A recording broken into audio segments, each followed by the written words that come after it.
Oke, baik. Bismillahirrahmanirrahim. Assalamualaikum warahmatullahi wabarakatuh. Kali ini saya akan menjelaskan tentang materi yang terkait sumber pendanaan dalam usaha.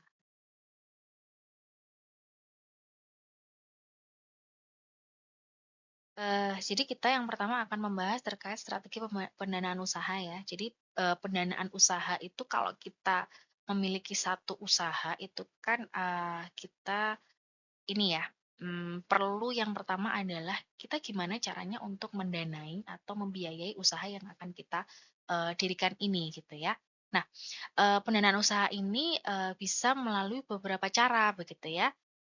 Melalui apa saja? Jadi strategi pendanaan usaha ini bisa melalui yang pertama melalui investor individu gitu ya. Jadi kalau misalkan punya uang, seseorang punya uang kemudian, dia, menginvestasikan uang tersebut untuk, sebagai, pendanaan usaha gitu ya, untuk modal usahanya dia gitu ya. Atau bisa juga melalui, kredit bank begitu ya, atau misalkan lembaga keuangan non-bank, misalkan bisa, lewat koperasi, kan sekarang ada ya banyak ya koperasi simpan pinjam seperti itu bisa, pendanaan dilakukan melalui situ gitu ya.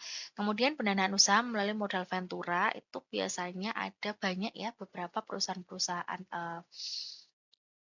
ventura begitu ya, itu bisa, digunakan sebagai modal, pendanaan gitu ya. Atau mungkin ada beberapa juga yang, pengusaha itu yang memilih untuk melakukan pembiayaan atau pendanaan usahanya melalui, pembiayaan yang sifatnya syariah ya.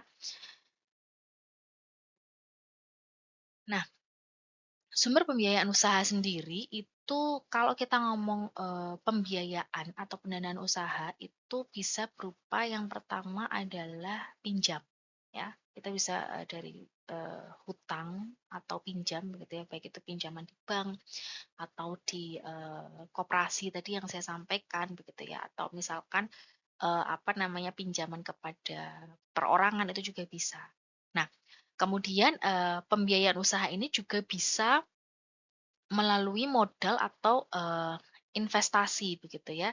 Bisa melalui modal atau investasi. Jadi bisa dari modal sendiri, modal dari perusahaan ventura, atau misalkan, bursa saham itu juga bisa, atau misalkan dari perusahaan lain gitu ya, untuk, join, perusahaan begitu, itu bisa juga dilakukan ya. Nah, eee, sumber dana ini dicatat pada sisi modal, ya. Jadi kalau kita ngomong pembiayaan usaha, itu kita ngomong juga, bagaimana nanti cara kita mengevaluasi dalam pembiayaan. Nah, kalau kita mau mengevaluasi dalam pembiayaan usaha ini, nantinya kita juga akan membuat yang namanya neraca perusahaan. Lah, neraca perusahaan nanti kan mungkin teman-teman sudah ini ya, dulu pada saat, SMA sudah pernah belajar neraca perusahaan, ada bagian aktiva, ada bagian, pasiva gitu ya, ada juga bagian kredit, ada bagian debit ya. Jadi, nanti neraca perusahaan itu kalau untuk pembiayaan usaha ini kita letakkan pada sisi modal atau sisi, eee, pasiva gitu ya.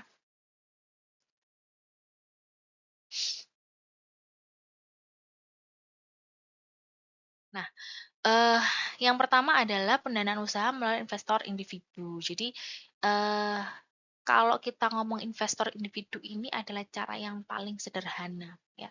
Jadi misalkan saya mau bikin usaha, saya punya tabungan, ya kan, eee, tabungan ini saya investasikan sebagai modal usaha saya.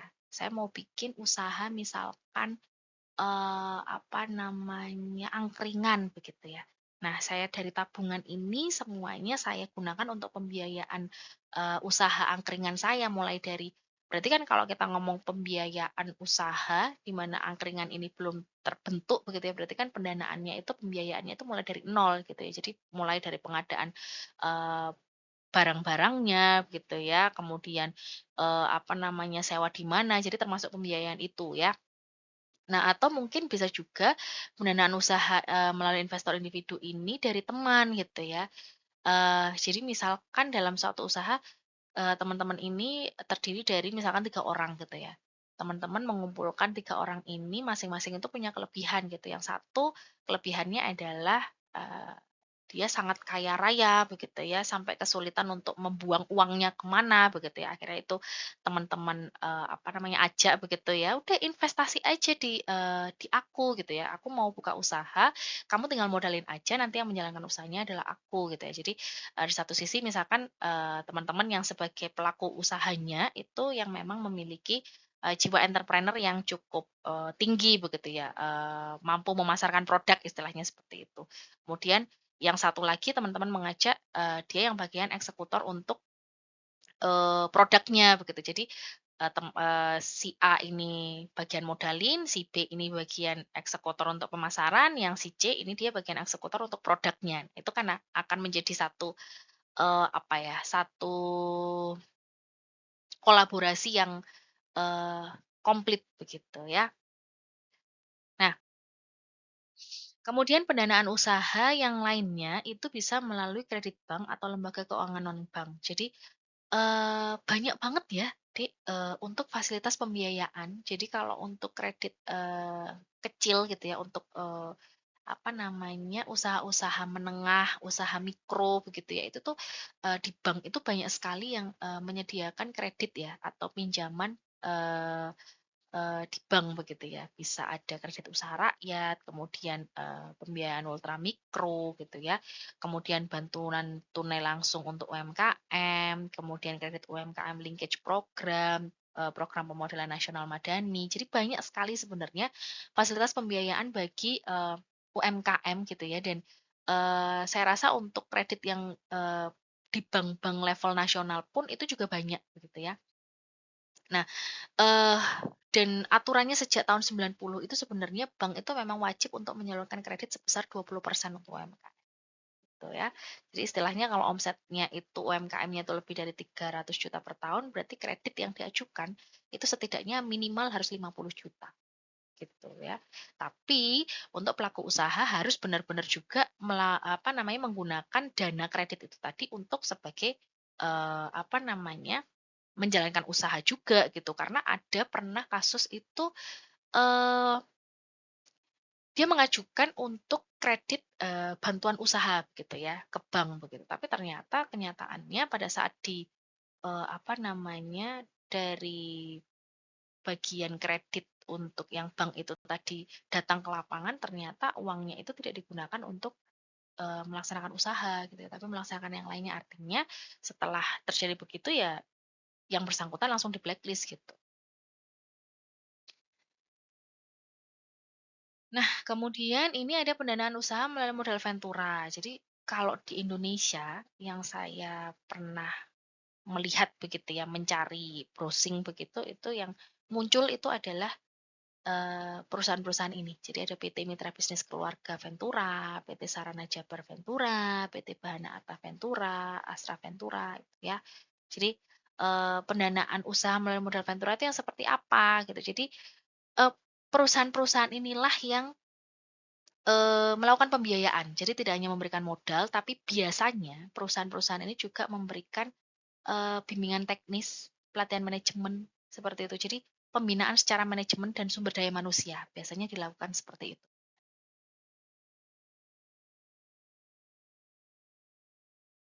Nah, kemudian pendanaan usaha melalui modal ventura sangat tergantung pada kemampuan perusahaan pasangan usaha untuk tumbuh dan berkembang, ya. Jadi, dasarnya bukan agunan ya, tapi penilaian akan berhasil dan perkembangan kemajuan dari usaha, perusahaan pasangannya, ya. Jadi, sifatnya bukan pinjaman, tapi, keikutsertaan dalam usaha. Jadi membeli saham gitu, Dek. Jadi dengan perjanjian saham, kemudian akan dijual dalam waktu tertentu. Jadi bukan bukan, berupa kredit ya, gitu. Nah, masih, terkait, modal ventura, jadi keuntungan lembaga modal ventura itu selisih harga beli dan jual saham, ya kan. Kemudian keuntungan dari perusahaan yang pasangannya tidak perlu membayar bunga dan pengembalian modal. Dan kalau dari perusahaan pasangan kan pasti akan mendapat tadi ya, bimbingan ya untuk meningkatkan keterampilan manajemen, kemudian tadi untuk pemasaran, seperti itu. Nah, kemudian yang berikutnya adalah, pembiayaan investasi melalui pola syariah. Jadi, kalau pola syariah untuk pembiayaan, investasi itu disebutnya adalah mudhorobah, ya. Sebutnya adalah mudhorobah. Jadi, ada 2 pihak di dalamnya ya. Jadi, ada yang mudhorib atau yang, pihak wirausahanya, kemudian ada yang pihak yang, al-malaknya atau yang memiliki atau menyediakan modal.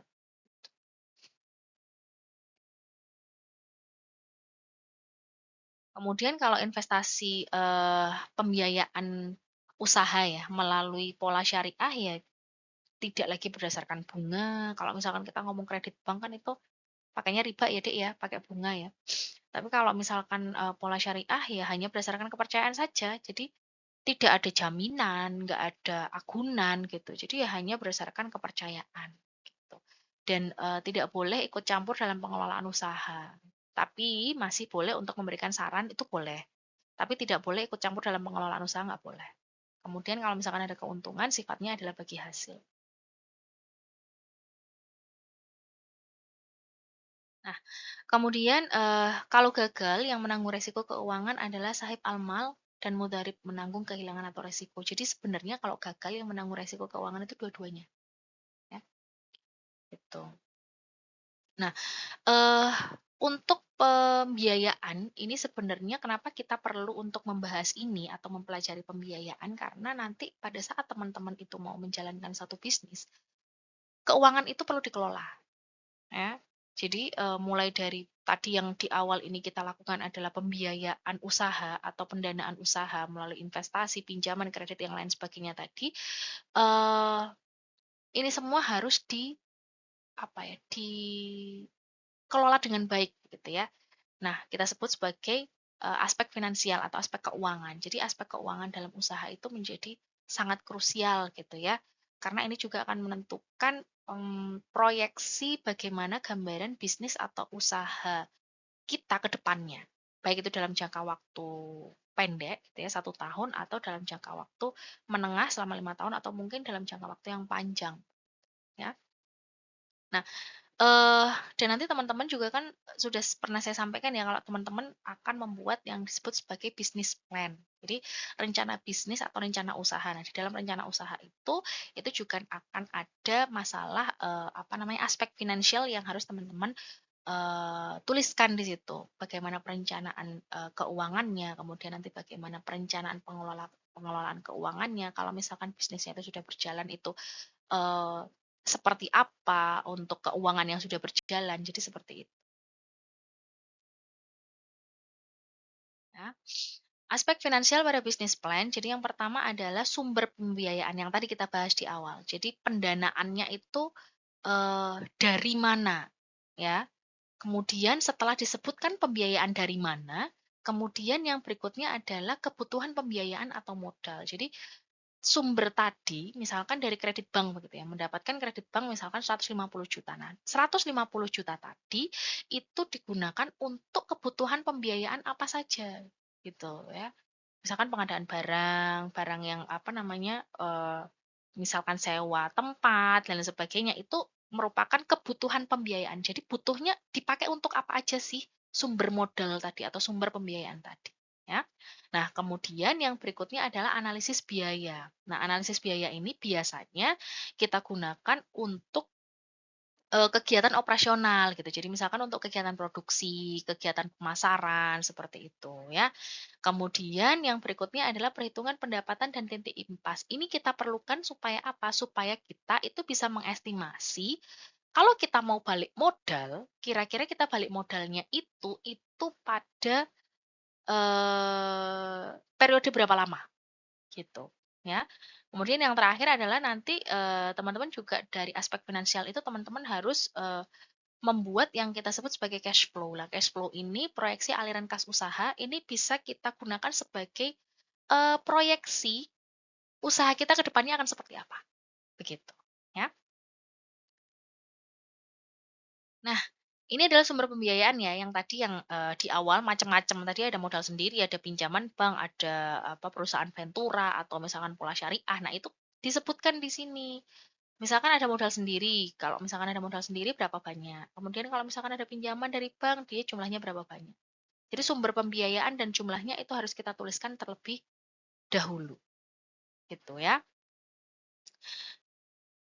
Nah, kemudian yang berikutnya adalah tadi yang saya sampaikan kebutuhan pembiayaan ini adalah dari sumber pembiayaan tadi, itu mau kita pakai sebagai apa, mau kita gunakan untuk apa, gitu ya.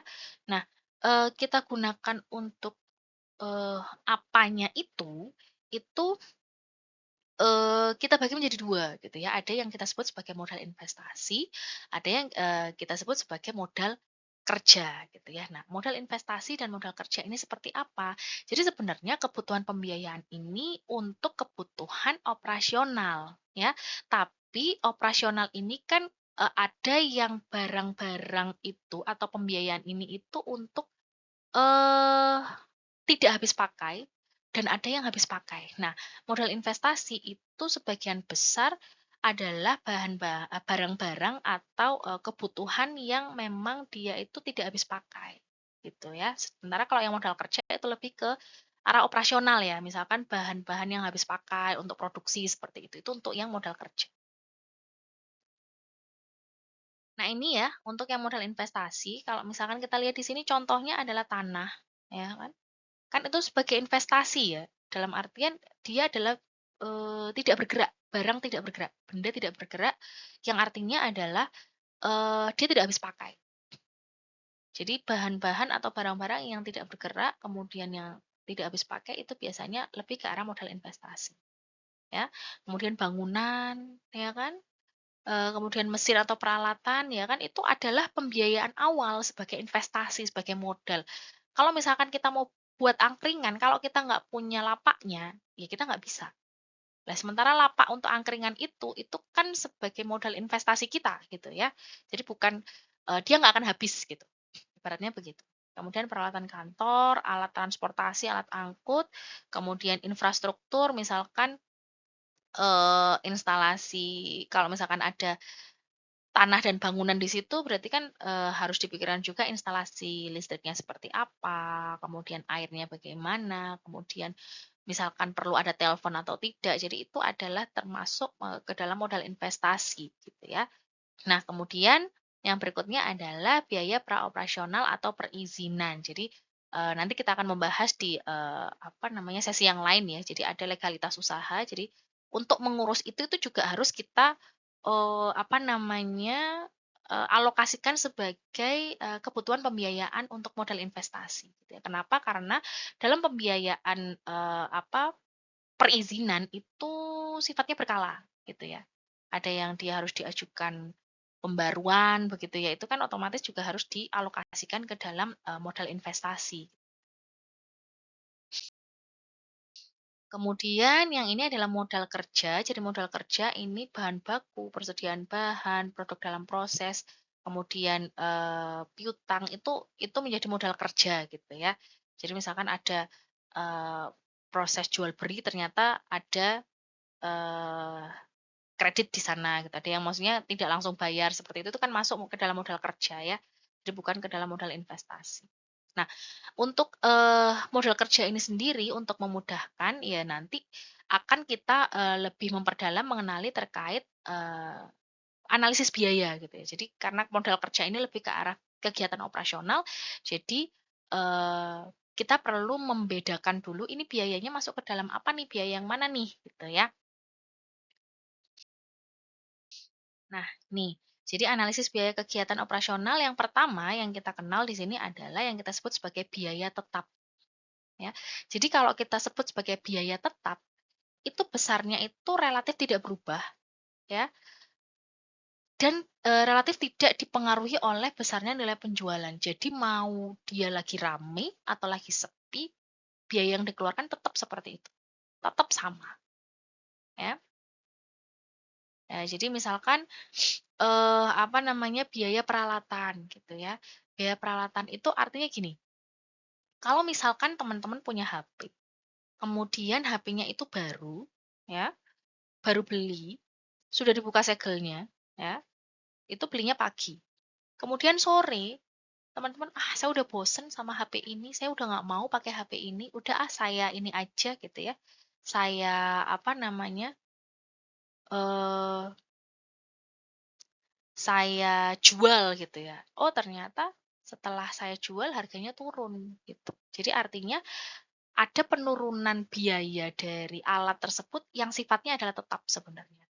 Nah, itu entah itu barang apa, alat itu kita pakai atau tidak, kemudian frekuensi kita pakainya itu sering atau sedikit, misalkan contohnya printer lah ya, itu kita pakainya itu, apa namanya, sebentar atau lama, ya sebenarnya sama aja. Biaya pengurangan nilai dari printer itu akan tetap gitu, tetap tetap ada biayanya gitu.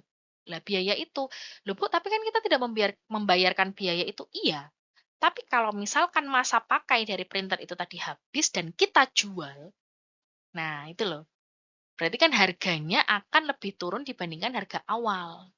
Nah, jadi di situ maksudnya adalah biaya penyusutan di situ deh, gitu ya. Nah, eee, rumusnya adalah seperti ini ya. Jadi, tadi kan karena kita ngomong biaya penyusutan ya, jadi setiap tahun itu produk-produk atau barang-barang elektronik itu pasti mengalami penyusutan nilai atau pengurangan nilai. Cara menghitungnya seperti apa? Seperti ini ya. Kalau teman-teman bingung, di sini ada contoh kasusnya, teman-teman bisa mencoba untuk, mengerjakan sendiri dan di sini sudah ada jawabannya ya. Jadi nanti teman-teman bisa di cross check, "Oh, saya sudah mencoba untuk menghitung ternyata hasilnya begini, oh ternyata betul." Ya. Nah, tadi kan, kalau kita ngomong biaya tetap tadi kan, biaya yang dia nilainya itu nggak akan berubah meskipun penjualannya itu banyak atau sedikit, volume penjualannya banyak atau sedikit nggak akan terpengaruh gitu ya, jadi relatif sama, ya. Nah, biaya tetap yang dikeluarkan itu apa saja gitu ya untuk kegiatan operasional, dari biaya sewa tempat usaha, ya, kemudian bunga pinjaman, biaya listrik, air, dan lain sebagainya. Kan, apa namanya, itu nggak akan berubah gitu ya. Nggak akan berubah seiring dengan, apa namanya, bertambahnya atau sedikitnya, apa, penjualan gitu ya. Ya misalkan mau sewa tempat usaha ya setahun 4 juta ya 4 juta terus, entah itu rame atau sepi gitu ya. Kemudian biaya bunga pinjaman itu akan tetap sama, yang disepakati di awal berapa bunganya gitu ya, oh 4% per, tahun, ya sudah itu bunganya adalah seperti itu dan itu adalah biaya tetap yang akan kita keluarkan gitu ya. Kemudian gaji atau upah karyawan yang ruang lingkupnya adalah gaji tetap ya, karena nanti akan beda kalau kita ngomongnya insentif. Kalau insentif itu dia bukan termasuk biaya tetap, kenapa? Karena insentif itu biasanya dikasih kalau misalkan karyawannya lembur. Nah, berarti kan artinya itu tambahan. Kalau nggak lembur ya dia nggak akan dikasih gitu, berarti artinya itu biayanya bukan biaya tetap. Tapi kalau gaji, kita ngomong gaji berarti kan dia pasti dapat setiap bulan adalah segitu. Entah itu dia melayani banyak konsumen atau tidak, gajinya segitu, gitu ya. Nah, ini caranya adalah seperti ini ya. Jadi tinggal banyaknya, berapa harga per unit jumlah. Nanti kan, jumlah ini banyak dikalikan harga per unit. Nah, kemudian biaya tidak tetap. Biaya tidak tetap di sini, biaya yang besarnya berubah menurut nilai pembelian atau penjualan barang, seperti yang tadi saya sampaikan. Jadi, eee, insentif misalkan atau misalkan uang lembur, ya kalau dia nggak lembur ya nggak dikasih. Berarti kan itu biayanya bukan biaya tetap, tapi biaya tidak tetap. Dia bisa berubah, nominalnya sesuai seiring dengan, adanya perubahan dari, jumlah penjualan, gitu. Ya. Kemudian bahan baku, ini juga akan, masuk ke dalam biaya tidak tetap. Kenapa? Ya kalau misalkan lagi sepi ya belanjanya nggak terlalu banyak, kalau dia lagi banyak permintaan ya otomatis belanjanya banyak, gitu ya. Ini sama ya seperti tadi kalau misalkan mau dibuat menjadi tabel adalah seperti ini, ya.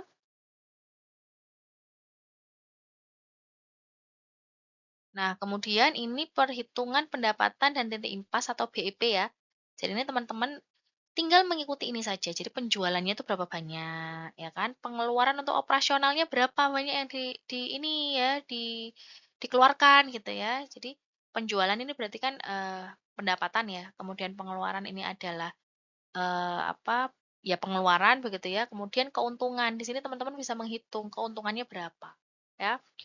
Kemudian biaya operasional, kemudian keuntungan bersih sebelum pajak. Nah, di sini pajak harus ditambahkan juga gitu ya, supaya teman-teman bisa mendapatkan keuntungan bersih setelah pajak dan teman-teman bisa menghitung BEP-nya. Kemudian kalau ini adalah untuk, proyeksi aliran kas usaha cash flow selama 5 tahun. Jadi ini bisa kita proyeksikan ya. Di sini kan teman-teman nanti bisa mendapat keadaan kas akhir. Jadi di situ bisa dilihat apakah defisit ataukah surplus. Kalau surplus artinya selama 5 tahun ke depan ya usaha kita akan, eee, better gitu ya, akan menjadi jauh lebih baik. Tapi kalau, keadaan kas akhirnya dia menjadi, apa namanya, minus gitu ya, ya berarti artinya bisa jadi dia di tengah-tengah akan gulung tikar gitu, ya. Nah, ini BEP atau titik impas itu terjadi jika labanya sama dengan nol. Artinya maksudnya gini deh, titik impas itu adalah ketika modalnya balik, ya. Jadi, saya mengeluarkan modal ini, misalkan 100 juta. Nah, saya, dikatakan BEP atau impas itu kalau 100 juta saya balik. Jadi belum keuntungan ya. Jadi kita belum ngomong keuntungan, dia nggak dapat untung sama sekali. Kalau BEP yang penting dia balik modal, gitu, ya. Jadi kondisi saat income bersih adalah nol. Tujuannya apa? Menentukan volume penjualan agar bisa mengganti biaya tetap dan variabel. Jadi intinya itu, ya tadi, supaya kita mau balik modal dulu itu dalam periode berapa waktu sih yang kita perlukan gitu ya, untuk kita bisa balik modal dulu. Jadi artinya kan kita harus balik modal dulu sebelum kita mendapatkan keuntungan kan gitu ya, itu. Nah, bagaimana cara menghitungnya? Di sini sebenarnya sudah ada ya, teman-teman nanti bisa untuk menggunakan, rumus ini gitu ya. Jadi ini contohnya, ini, BEP tapi berdasarkan dari, unit ya. Jadi, oh saya bisa balik modal kalau saya sudah menjual 5.000 unit atau 5.000 pieces gitu ya, gitu. Kalau ini BEP, untuk unitnya ya, jumlah unit atau jumlah barangnya yang dihasilkan atau dijual. Kalau yang ini berdasarkan, harga penjualan gitu ya, berdasarkan harga penjualan. Nah, di sini ada, eee, kasus ya, ada case, teman-teman bisa untuk mencoba, mengerjakan gitu ya. Karena kalau, BIP itu sebenarnya bisa dihitung, dengan rumus-rumus yang tadi gitu ya, eee, seperti itu. Jadi, sebenarnya untuk cash flow ini, eee, bisa ada bisa tidak gitu ya. Dan akan jauh lebih baik kalau memang misalkan cash flow itu, ada gitu. Kenapa? Karena, cash flow ini sebagai tadi ya proyeksi ya, Dek, sebagai proyeksi sebenarnya arus kas di,